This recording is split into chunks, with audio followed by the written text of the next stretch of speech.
Good morning class 9th B.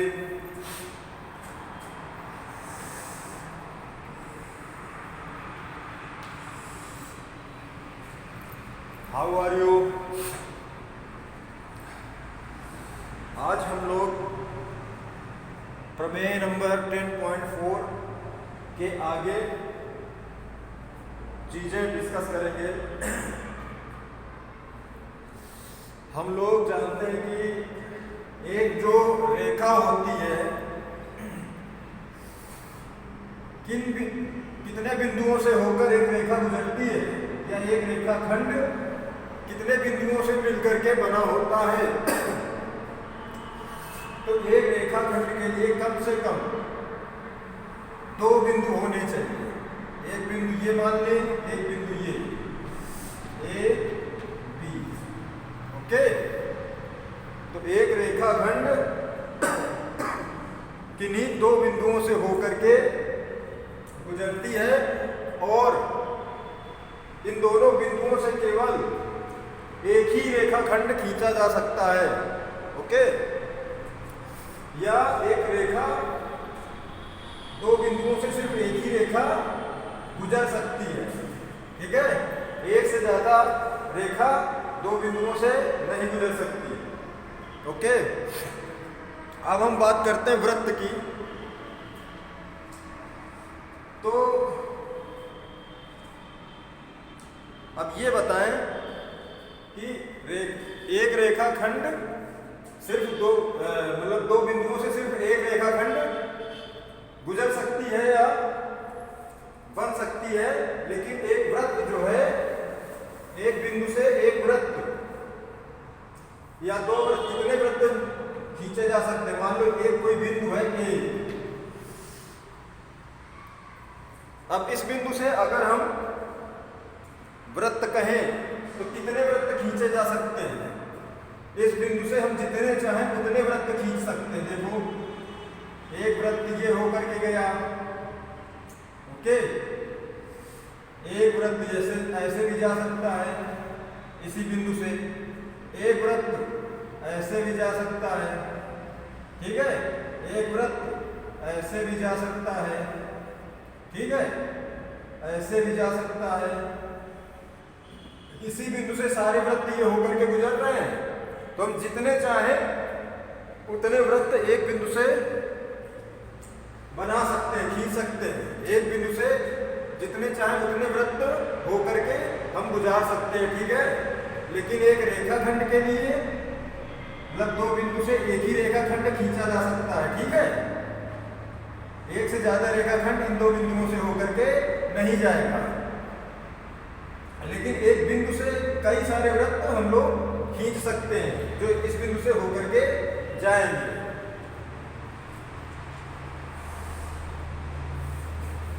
अच्छा, ये तो बात हो गई एक बिंदु के लिए। अगर 2 बिंदु हो, मान लो ए और बी, कोई 2 बिंदु है, तब कितने वृत्त खींचे जा सकते हैं 2 बिंदुओं से होकर के? कितने खींचे जा सकते हैं? एक देखो, ये वृत्त हो गया। ओके, और एक ये हो गया।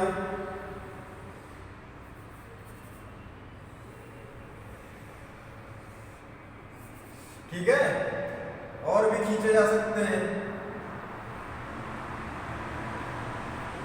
तो किन्हीं 2 बिंदुओं से होकर के जितने चाहें उतने वृत्त इससे भी खींच सकते हैं। 2 बिंदुओं से, एक बिंदु से भी जितने चाहें उतने खींच सकते हैं। 2 बिंदुओं से भी जितने चाहें उतने वृत्त हम खींच सकते हैं। ठीक है, जो 2 बिंदुओं से होकर के जाएंगे बहुत सारे वृत्त खींच सकते हैं।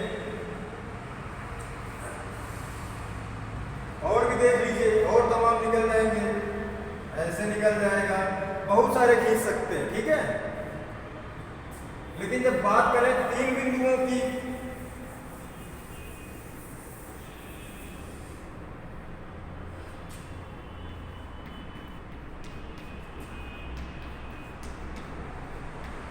कितने बिंदुओं की? 3 बिंदुओं से होकर जाने वाले वृत्त। अगर 3 बिंदु हैं तो क्या एक से ज्यादा हम वृत्त खींच सकते हैं 3 बिंदुओं से? बोले खींच सकते हैं? देखते हैं।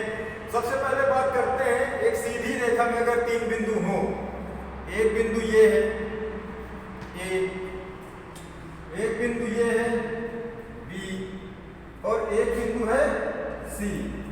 ये तीनों बिंदु एक रेखा में, इनको क्या बोलेंगे? एक रेखा में संरेखी। संरेखी तीनों बिंदु कैसे हो?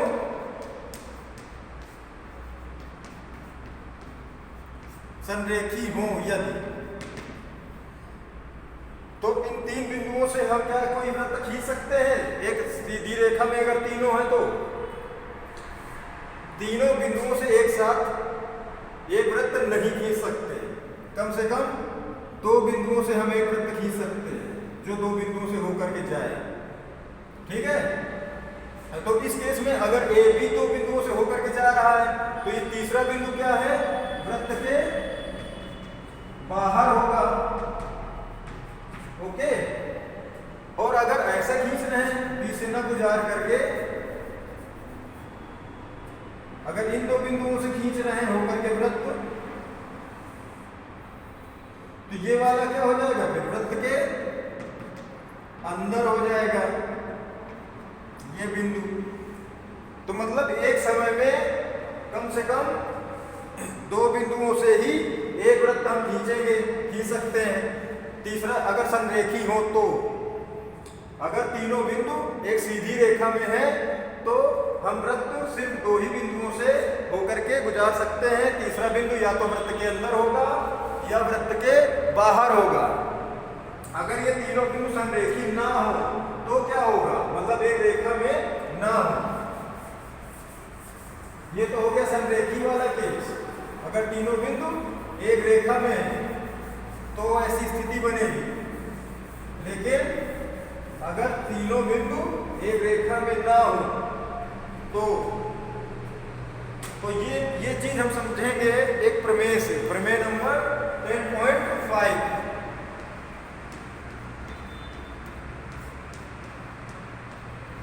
प्रमेय 10.5 क्या कहती है? 3 दिए हुए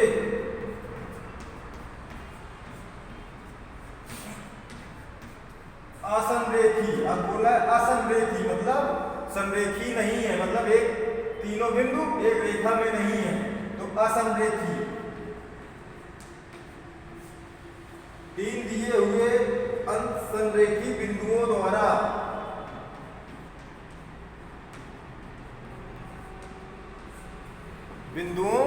द्वारा होकर जाने वाला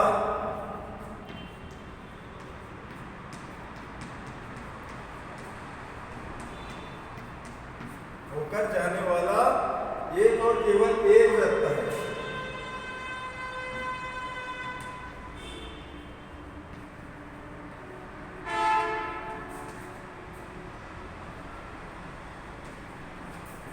एक और केवल एक वृत्त है। अब इस स्टेटमेंट को ध्यान से देखिए, क्या बोल रहा है कि अगर तीनों बिंदु असंरेखी हैं, मतलब एक सीधी रेखा में तीनों बिंदु नहीं हैं, तो उन तीनों बिंदुओं से अगर कोई वृत्त बनेगा तो केवल एक ही वृत्त हो सकता है अगर संरेखी बिंदु है। असंरेखी और संरेखी है तो संरेखी वाली चीज अभी हमने बता ही दिया है। एक रेखा में है तीनों तो 2 से जाएंगे, 2 बिंदुओं से होकर एक वृत्त जाएगा और तीसरा या तो वृत्त के अंदर होगा या वृत्त के बाहर होगा। लेकिन जब असंरेखी होंगे, मतलब एक रेखा में नहीं होंगे, तो उन तीनों बिंदुओं से होकर के केवल एक ही वृत्त हमेशा बनेगा। तो इसको हमको सिद्ध करना है। ठीक है, तो देखते हैं। हम पहले 3 बिंदु ले लेते हैं जो असंरेखी है। उपपत्ति हम कोई 3 बिंदु ले लेते हैं जो असमरेखी है ना, तीनों एक रेखा में नहीं है। तो एक बिंदु ये ले लिया, यहां पे करेंगे रचना, है ना, रचना से कोई 3 बिंदु ले लिया, एक ये है, रेखा में नहीं होना चाहिए, एक हमने यहां ले लिया और तीसरा यहां ले लिया। क्या तीनों एक ही रेखा में है? नहीं है, ठीक है, ये दूसरी दिशा में है, फिर ये दूसरी दिशा में है, तीनों एक ही रेखा में नहीं है, ठीक है। अब इसको नाम दिया इस बिंदु को ए, ये बी और ये सी, ठीक है। अब हमको दिखाना है कि इन तीनों बिंदुओं से अगर कोई वृत्त बनेगा, इसको और थोड़ा दूर ले लेते हैं ना, हमको दिखाना है अगर इन तीनों बिंदुओं से होकर के कोई वृत्त बनेगा तो वृत्त एक ही होगा। मतलब अगर ये कोई वृत्त बन रहा है तो एक ही वृत्त बनेगा, ठीक है, ये दिखाना। तो कैसे दिखाएंगे?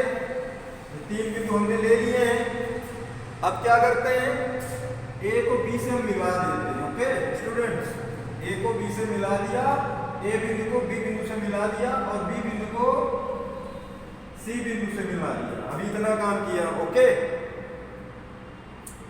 इतना काम किया, ये नोट करते रहिएगा, नोट कर लीजिएगा। फिर क्या किया हमने, रचना में लिख लेंगे बिंदु ए को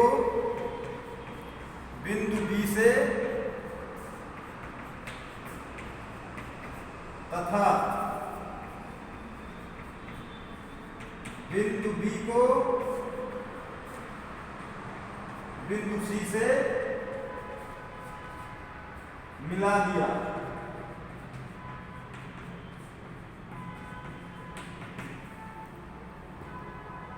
ओके, अब क्या करेंगे,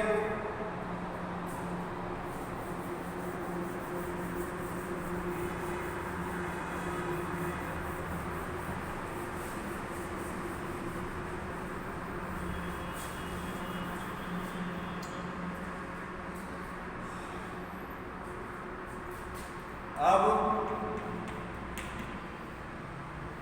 क्या करते हैं, ए बी और बी सी के लंब समद्विभाजक खींचते हैं। ए बी रेखाखंड, ये रेखाखंड बना ए बी रेखाखंड व बी सी रेखाखंड, बीसी रेखाखंड के लंब समद्विभाजक खींचते हैं।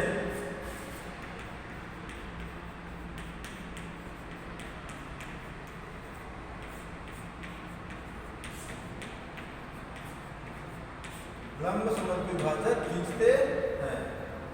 तो लंब समद्विभाजक क्या होता है स्टूडेंट्स?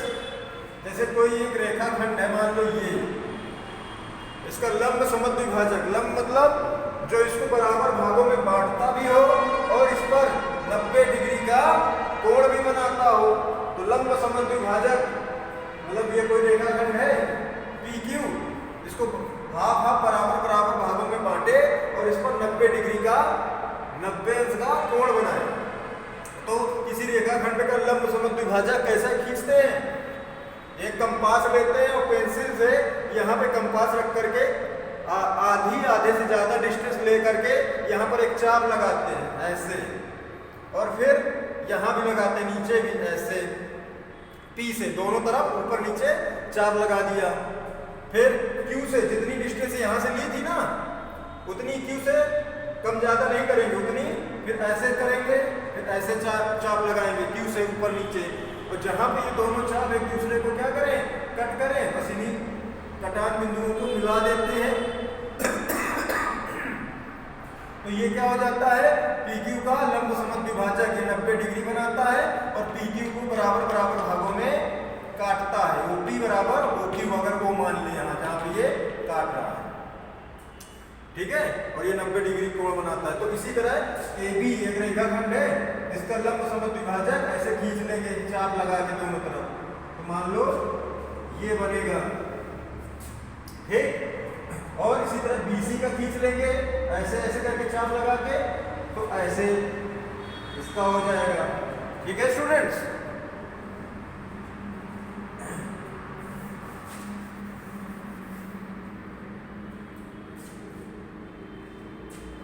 और ये इनको वो नाम देते हैं P Q, और ये हो जाएगा R S, और जहां पे, और ये दोनों जो क्या है लंब समद्विभाजक बिंदु O पर एक दूसरे को काट रहे हैं, दोनों लंब समद्विभाजक बिंदु O पर एक दूसरे को काट रहे हैं। यहां पे लिख लेंगे जो एक दूसरे को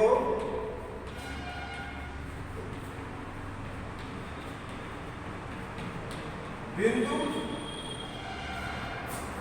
O पर काट रहे हैं, ठीक।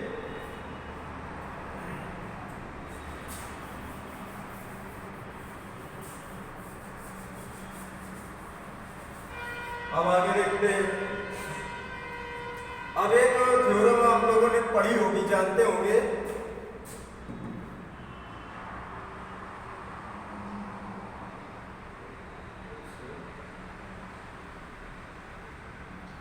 अब इसको मिला देते हैं O से B को, फिर लिख लीजिएगा रचना कि O से बिंदु O से जहां पे कट रहे हैं, O से B को मिला दिया, O से A को मिला दिया, और O से C को मिला दिया। ओके, O से A, B तथा C बिंदुओं को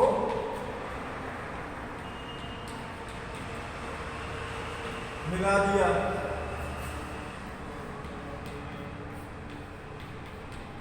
जो जो काम करते जाएंगे लिखते जाएंगे, मिला दिया। अब देखो, जब हम त्रिभुज पढ़ रहे थे, त्रिभुज वाला चैप्टर, तो वहां पे एक प्रमेय थी कि किसी रेखाखंड का लंब समद्विभाजक, अगर कोई रेखाखंड है, इसका कोई लंब समद्विभाजक हमने जो खींचा चाप लगा के AB, और इस पर लंब समद्विभाजक है, मान लो लंब समद्विभाजक इसको L मान ले, ये पूरी रेखा लंब समद्विभाजक L है, और L पर कहीं पे भी कोई बिंदु ले ले, यहाँ यहाँ यहाँ कोई बिंदु ले ले, मान लो P। ठीक है स्टूडेंट्स, तो ये जो P से A तक की डिस्टेंस और P से B तक की डिस्टेंस क्या रहेगी, बराबर रहेगी, मतलब PA बराबर PB। आप लोग बताना ग्रुप में, अगर ये थ्योरम फिर से प्रूव करा देंगे ये कैसे होगा, लेकिन त्रिभुज वाले चैप्टर में ये चीज है। ठीक है, किसी रेखाखंड का लंब समद्विभाजक है और लंब समद्विभाजक पर कोई बिंदु है P, या कोई बिंदु ले ले कहीं पर भी, उससे इसके रेखाखंड के जो बिंदु हैं वो क्या होंगे, P से A और P से B क्या होंगे, बराबर होंगे। हम बता देंगे, आप लोग बताइएगा।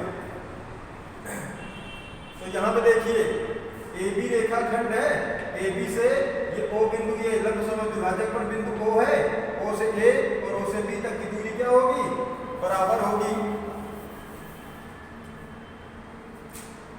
अब OA बराबर OB, इक्वेशन नंबर 1। ठीक है, इसमें लिख देंगे लंब समद्विभाजक प्रमेय से।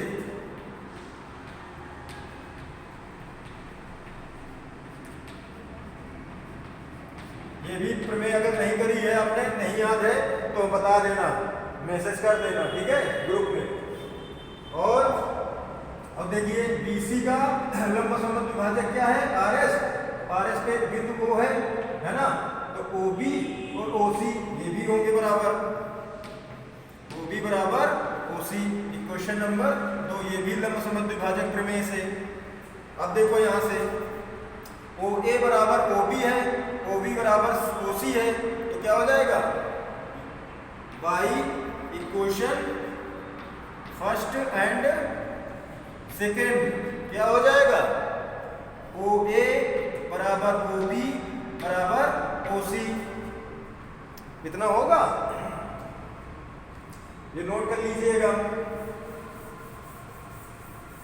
अब जब OA बराबर OB बराबर OC हो गया तो क्या करेंगे? अब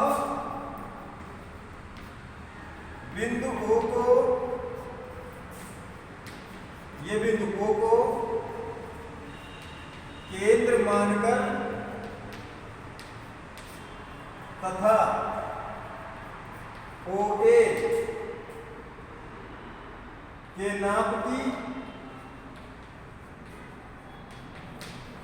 नाप की त्रिज्या लेकर अगर एक वृत्त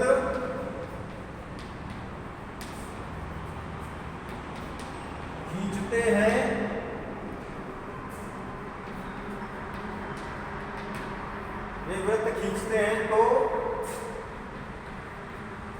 वह वृत्त A, B तथा C बिंदुओं से होकर के